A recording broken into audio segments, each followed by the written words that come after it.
I'll forgive you just this once, so just come back. In return, from now on, remember your place and never challenge me again." I told the truth to Andy, who was spewing all sorts of nonsense, without knowing anything, in a straightforward manner. I'm Haley, 34 years old. We just got married just 6 months ago, and I work part-time. After graduating from university, I got a job as an accountant. I met my husband, Andy, who is 3 years older than me, 2 years ago through a mutual friend. He's not talkative or flashy, but he has a kind and serious personality. Both of us were at an age where marriage was on our minds from the beginning, so our relationship started with that in mind. Neither Andy nor I are the passionate type in love, and we valued each other's alone time. Our relationship continued smoothly, and the introduction to each other's parents went smoothly with no particular problems as well. My in-laws are sensible people, and they were happy about our relationship, and I somehow felt at home when I was with Andy. I thought I could live a peaceful life with him, and accepted his proposal. Even after we got married, I continued working. Though we both worked, I handled most of the housework. When I was busy at work and I had to work a lot of overtime, it was overwhelming to do both work and housework, but Andy never volunteered to help with household chores, or showed appreciation for my efforts. He has a somewhat old-fashioned belief that housework is a woman's duty, and stubbornly refuses to help. On weekends, he often goes out alone in the morning, and comes back drunk in the evening. However, my parents also both worked, and my mother, who was a nurse, did most of the housework. My father was a workaholic, and even made my mother take care of him. I grew up in that kind of home, so I was not bothered by it, and accepted it without much thought. We didn't have a passionate and great love, but we respected each other's values. Even though we were a married couple, we cherished each other's alone time. We share the same kind of thoughts like that, so we've been living peacefully, without any major arguments. One day, around midnight, Andy came home, reeking of alcohol, and he was in a bad mood. I called out to him as he took off his shoes at the front door, but he ignored me and headed for the living room.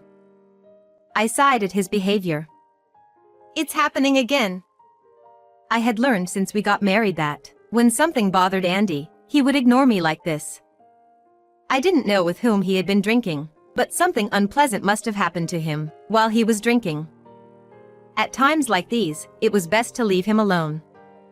I knew that saying anything would be futile, and by the next morning, he'd be back to normal, acting as if nothing had happened. In the living room, Andy muttered something in a sullen tone, but I fell asleep without paying much attention. The next morning, as I was preparing breakfast in the kitchen, Andy, who was half asleep, came in. "Good morning. Breakfast will be ready soon, so please wait a bit," I said to him, but Andy glanced at me briefly, picked up the lunchbox I had left on the table, and without a word, he left. It seemed his mood hadn't improved yet. Andy had ignored me before, but usually, it only lasted a night. I took it lightly, thinking it was just a rare occurrence, and resumed preparing breakfast without dwelling on it too much. However, that night and the following day, Andy remained sullen and continued to ignore me. Until now, I've been ignored many times before, but never for this long. Even though I hadn't taken it too seriously until now, I was starting to feel anxious. I wondered what to do, but even when I tried to initiate conversation, he didn't respond at all, and when I texted me, the messages were left unread. Yet, when I prepared a meal for him, he would finish it, and he seemed to be eating the lunch I made for him as well, so I decided to put a letter in his lunch bag.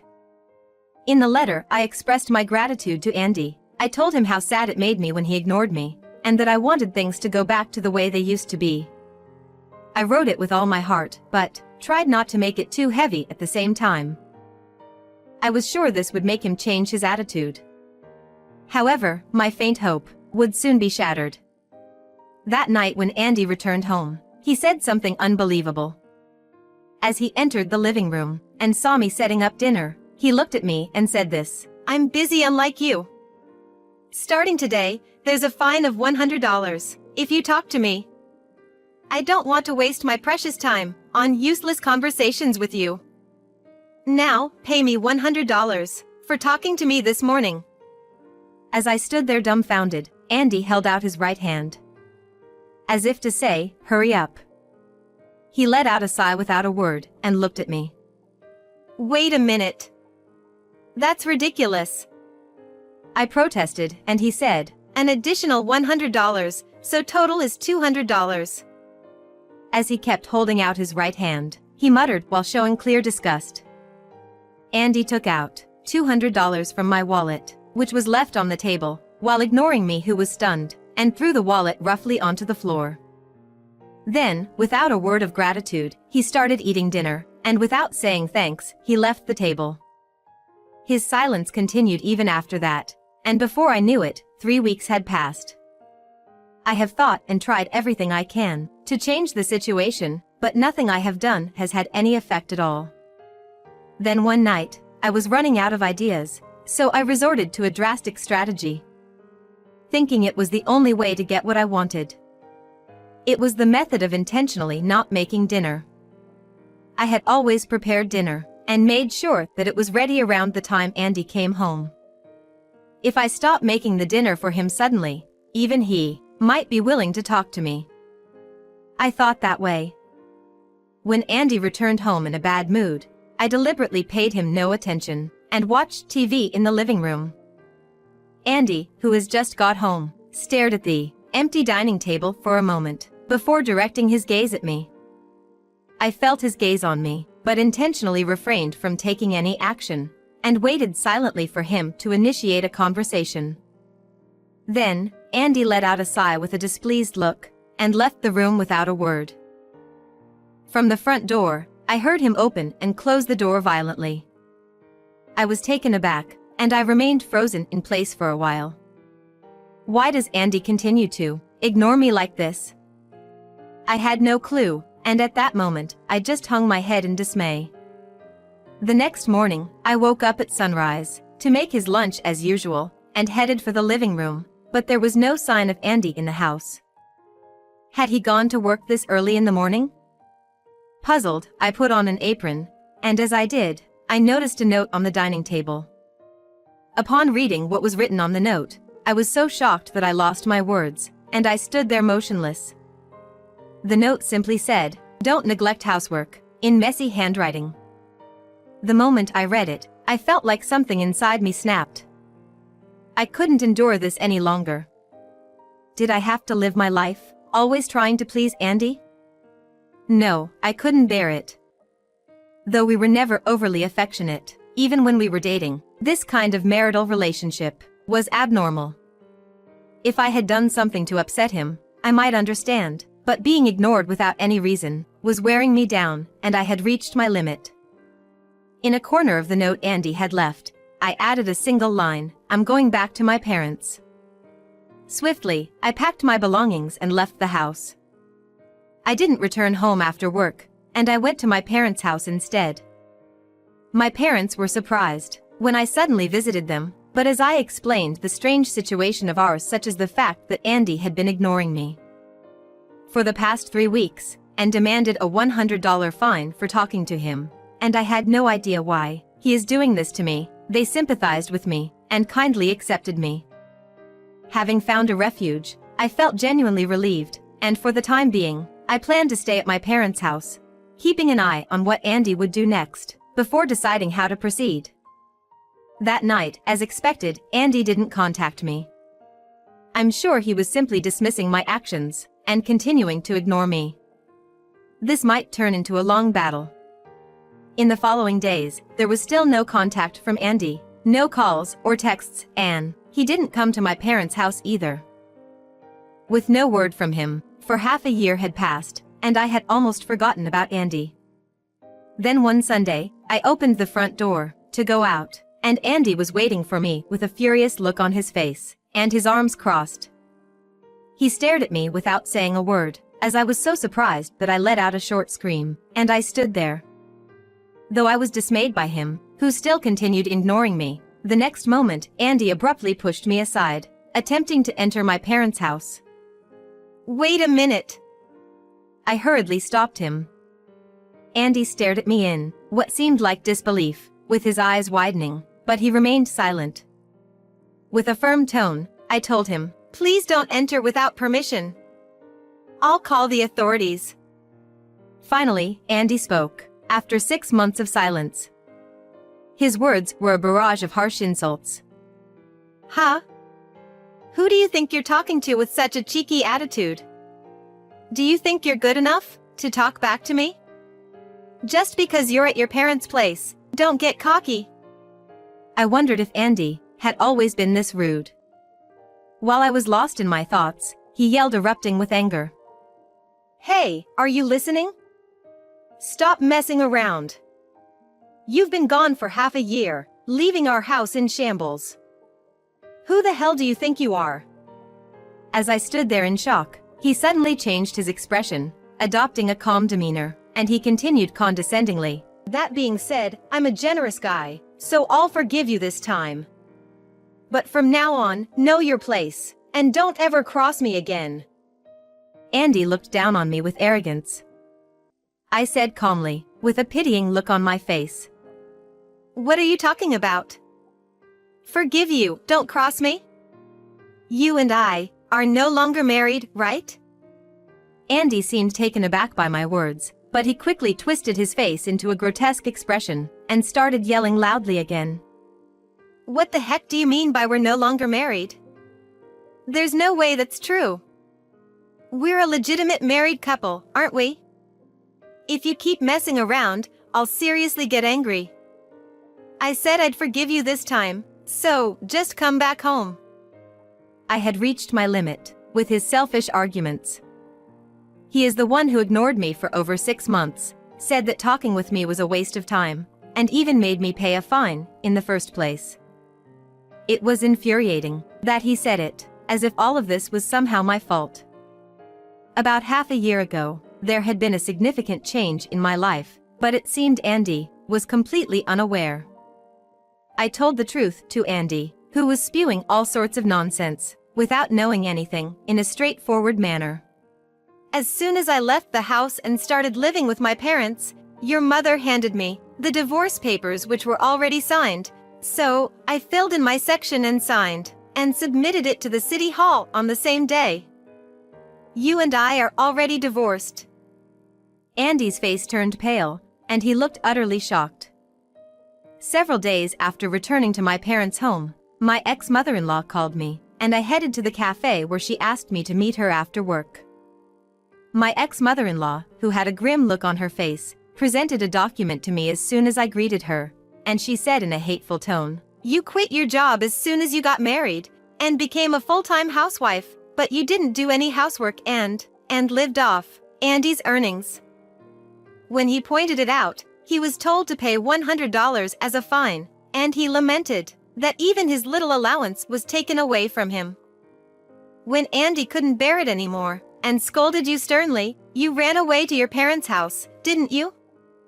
Since his mother lives in a rural area, he took advantage of the fact that they hardly interact with each other, and apparently he told his mother as if I was such a bad person. She wouldn't listen to me, even if I tell her the truth, because she is blindly believing all his lies. While I was thinking like this, my mother-in-law stared at me and quietly asked me, "I don't want to interfere in the affairs of an independent couple, but this is just too much. What do you plan to do from here?" I had mentally prepared myself to some extent, since I returned to my parents' house, so I responded calmly, "If he wants a divorce, I'll accept it." Upon hearing my response, my mother-in-law seemed taken aback, but after letting out a long sigh, she immediately stood up, placed the money for her drink on the table, and quietly left the cafe. Afterward, I filled in the divorce papers that she handed me, and submitted it to the city hall on the same day. After I finished explaining, Andy, who looked pale, hastily said, "Wait a minute. The divorce papers weren't meant to be submitted. Your husband, never intended to divorce you, so that piece of paper is invalid, right?" He then continued to babble, in a confused manner, "If we get divorced, won't you be in trouble? No one will want an old hag like you anymore. But I'll marry you again, so you can rest easy. You are lucky." As usual, Andy, with a condescending tone, spouted incomprehensible things. I stared at him with a cold expression, and couldn't help but sigh. "What are you even talking about? The divorce has already been finalized long ago, so there's no way to change anything now. Moreover, I'm currently engaged." Perhaps Andy never expected it, so his eyes widened and he froze. "Do you understand what I'm saying? I have a fiancé, and we're getting married next month." When I said it so that I can make it clear to him, Andy looked panicked and ranted. "Why are you suddenly saying this? It's so obvious that you're lying. Just so you know, just because you don't want to go back home, you can't make up random stuff and try to trick me. Don't underestimate me." I was only speaking the truth, but Andy didn't seem to understand. As I pondered what to do with him, the front door unexpectedly opened, and a man walked in, saying, "I'm home." The man looked at me and Andy alternately, and he looked puzzled. Andy, shocked by the sudden appearance of an unfamiliar man, froze in place. When I looked at the man, he tilted his head curiously and asked, "What's going on here?" I smiled wryly, and said to Andy, "This is my fiancé, Fabian." He greeted Andy with a questioning expression. Andy, sweating profusely on his forehead, was gradually retreating. It was understandable. Fabian has been practicing martial arts since he was in school, and he was an imposing man at first glance. Andy, whose attitude had changed drastically from earlier, put on a forced grin, and began making excuses. "Just wait a moment. Back when I attended a company dinner, my senior colleague egged me on, saying, 'As married life goes on, women will start getting cocky, so it's better to make them understand their place early.' I didn't really want to do those things, but since my colleague was insisting. You get it, right?" As if he were saying he wasn't at fault, Andy offered up this ridiculous excuse. In response, I turned a surprisingly cold stare at him. Perhaps because he didn't receive the reaction he expected, Andy started sweating and looked troubled. Addressing Andy, Fabian spoke in a low voice. Could you please leave right now? And please, never bother Haley again. If you continue to harass her in the future, I'll take the appropriate measures." It seemed that Andy was overwhelmed by his forcefulness, and he left in a hurry. For a while after that, I was cautious, fearing that Andy might show up again, but a month had passed without a trace of him. Fabian and I registered our marriage without any issues, and began living together near our workplace. One day, I bumped into my friend, who introduced Andy to me in town. At first, I was having casual small talk with her who I hadn't seen in a while, but she seemed to have remembered something and began talking about what happened to Andy. Come to think of it, several days after he came to my parents' house, Andy had resigned from his job. Apparently, that senior colleague was persistently sexually harassing a young female employee, and Andy had joined in the harassment. This created a major issue within the company. In the end, the senior colleague was transferred to a remote place due to the harassment, and Andy, who had been his lackey, was going to face a similar fate. However, unable to bear it, Andy had handed in his resignation. According to my friend, Andy had registered with a temp agency and was taking on day labor jobs to make ends meet. However, his pride got him into trouble everywhere he went, and finally, the temp agency stopped offering him a job. Furthermore, it seemed that his mother found out that he had quit his full-time job, and the reasons behind it. "A scoundrel like that is not my son," she said, and disowned him. Currently, Andy is drowning his sorrows in alcohol, while he is looking for a job. On the other hand, I've been living peacefully with my husband, to whom I just got married. My husband is the younger brother of my childhood friend, and apparently he had harbored feelings for me for a long time. We had started dating shortly After my divorce, and while I had some concerns, his kindness and sincerity had steadily drawn me in. Previously, I had shouldered all the household chores alone, but my husband willingly shares the workload, without complaint. He would offer words of encouragement and gratitude, for even the smallest things with a smile. Our married life is filled with a peaceful atmosphere and a sense of happiness. I am sure that I can live happily ever after with my husband. Next to my husband, who smiled kindly at me, I felt a clear and promising future ahead of us.